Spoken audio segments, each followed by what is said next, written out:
साकीनाका बलात्कार घटनेनंतर राष्ट्रीय महिला आयोगाचं पथक हे मुंबईमध्ये दाखल झालंय। महिला आयोगाचे सदस्य पीडितेच्या कुटुंबियांची भेट घेणार असल्याचंही कळतंय। संपूर्ण महाराष्ट्राला नव्हे तर देशभराला हादरवून टाकणारी घटना साकीनाका परिसरामध्ये घडलेली होती। दुर्दैवानं उपचारादरम्यान पीडित तरुणीचा मृत्यू झाला आणि आता त्यानंतर या सगळ्या प्रकरणी राष्ट्रीय महिला आयोगाचं पथक मुंबईमध्ये दाखल झालंय। या संदर्भात अधिक माहिती जाणून घेऊयात। दीपेश त्रिपाठी आपले प्रतिनिधी सध्या आपल्या सोबत आहेत। दीपेश, राष्ट्रीय महिला आयोगाचं पथक सध्या कुठे आहे? कोणकोणत्या गोष्टींचा ते आढावा घेणार आहेत, पाहणी करणार आहेत? महिला आयोगाचं पथक निश्चितच राष्ट्रीय महिला आयोगाचं पथक जे आहे ते सध्या घटनास्थळी दाखल झालेले आहेत। आपल्याबरोबर राष्ट्रीय महिला आयोगाचं प्रतिनिधि मंडळ है। चौथाला मैडम है। मैम, आज आपने विजिट की है, आपने क्या देखा और क्या आपकी रिपोर्ट की फाइंडिंग्स होंगी, किस आधार पे रिपोर्ट की फाइंडिंग्स होंगी? देखिए, अभी तो हम विक्टिम के घर गए थे, वहाँ उनकी माँ थी, उनके बच्चे थे, उनसे हमने बातचीत की है और अभी पुलिस के द्वारा जो हमको जानकारी मिली है उसको ग्रहण किया है। ये स्पॉट था, इसको हम देखने के लिए आए। अभी हम राजवाड़ा हॉस्पिटल जाएंगे और वहाँ डॉक्टर्स का बयान लेंगे, जिन्होंने उनका ट्रीटमेंट किया है उनका बयान लेंगे और उसके बाद हम डीजीपी से मिलेंगे, सारी घटनाओं पर विस्तृत जानकारी लेंगे, चर्चा करेंगे।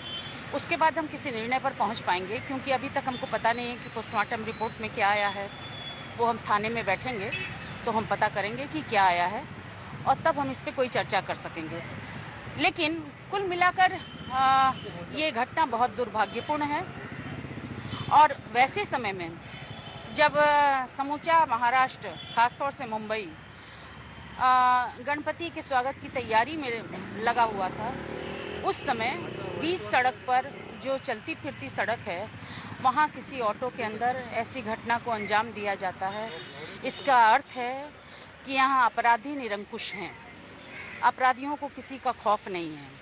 अगर अपराधियों के मन में खौफ रहता तो उस रात में, जबकि पुलिस की गहमागहमी भी अधिक है क्योंकि गणपति की तैयारी हो रही है, उस समय ऐसी घटना को अंजाम देना, इसके मतलब अपराधी निरंकुश है। पिछले कुछ दिनों से मैंने कई घटनाओं के बारे में भी सुना है। जैसे पुणे में 3 रेप की घटनाएं हुई, उसमें एक नाबालिग भी थी। वसई में हुआ, अमरावती में हुआ, मतलब महाराष्ट्र के अलग अलग हिस्सों में लगातार पिछले 1 हफ्ते में कई रेप की घटनाओं के बारे में जानकारी मिली। ये बहुत दुर्भाग्यपूर्ण है और मैं समझती हूँ कि इसके पीछे राज्य प्रशासन की लापरवाही है, विधि व्यवस्था नियंत्रण में नहीं है, इस कारण ऐसी घटना हुई है। साथ ही साथ मैं ये भी जिक्र करना चाहूँगी कि पूरे देश के अंदर हर राज्य में राज्य महिला आयोग का गठन है, लेकिन महाराष्ट्र में पिछले 2 वर्षों से राज्य महिला आयोग का गठन नहीं है। जब कोई भी पीड़िता होती है तो सबसे पहले शरण लेने के लिए राज्य महिला आयोग में जाती है, लेकिन यहाँ ऐसी कोई संस्था नहीं है जहाँ महिला अपनी सुनवाई करने के लिए जा सके। तो मुझको ये बात समझ में नहीं आई कि सरकार इतनी संवेदनहीन कैसे है कि उसने महिला आयोग जैसी संस्था का गठन अभी तक नहीं किया। अगर ये होता तो महिलाओं को न्याय मिल पाता, क्योंकि पिछला 1.5 वर्ष कोरोना का समय था, महामारी का समय था, महिलाएं घर से निकल नहीं सकती थी, लेकिन पूरे देश के राज्य महिला आयोग ने राष्ट्रीय महिला आयोग के समन्वय के साथ बहुत बढ़िया काम किया। उनकी जो पीड़ा थी उसको सुना, घरेलू हिंसा की शिकार हो रही थी महिलाएं, साइबर क्राइम की शिकार हो रही थी, उसमें इन लोगों ने संज्ञान लेकर बहुत बढ़िया काम किया। लेकिन क्योंकि महाराष्ट्र में राज्य महिला आयोग नहीं था, इसलिए हमको लगातार पुलिस की ही मदद लेनी पड़ रही थी और हम कितनी घटनाओं में पुलिस की मदद लेते, हर घटना का हमको उचित जो हमको उसका निष्पादन होना चाहिए था वो हो भी नहीं पा रहा था। तो इसका अर्थ है कि ये राज्य सरकार जो बार बार कहती है कि मैं महिलाओं के प्रति संवेदनशील हूँ, ये पूरी तरह से संवेदनहीन है। इनको महिलाओं की कोई चिंता नहीं है, वरना 1 हफ्ते के अंदर पूरे राज्य के अलग अलग हिस्सों में बलात्कार की इतनी घटनाएं हो जाना ये मामूली बात नहीं है। तो मैं इसकी भर्त्सना करती हूँ और राज्य सरकार को कहती हूँ कि राज्य सरकार इन सारी घटनाओं के लिए सीधा जवाब दे है, क्योंकि जिम्मेदारी उनकी बनती है, विधि व्यवस्था उनके हाथ में है। और अभी अभी उनके कमिश्नर ऑफ पुलिस का बयान आया कि पुलिस हर जगह मौजूद नहीं रह सकती। ये बयान बहुत निंदनीय है, दुर्भाग्यपूर्ण है। पुलिस हर जगह उपस्थित नहीं रहती है, सच बात है कि पुलिस हर जगह उपस्थित नहीं रहती है, लेकिन पुलिस का खौफ, पुलिस का रौब पुलिस की हनक जो होती है वो उपस्थित होती है, जो अपराधियों को ऐसे अपराध करने से रोकती है, जो महाराष्ट्र में नहीं दिख रहा है मुझको।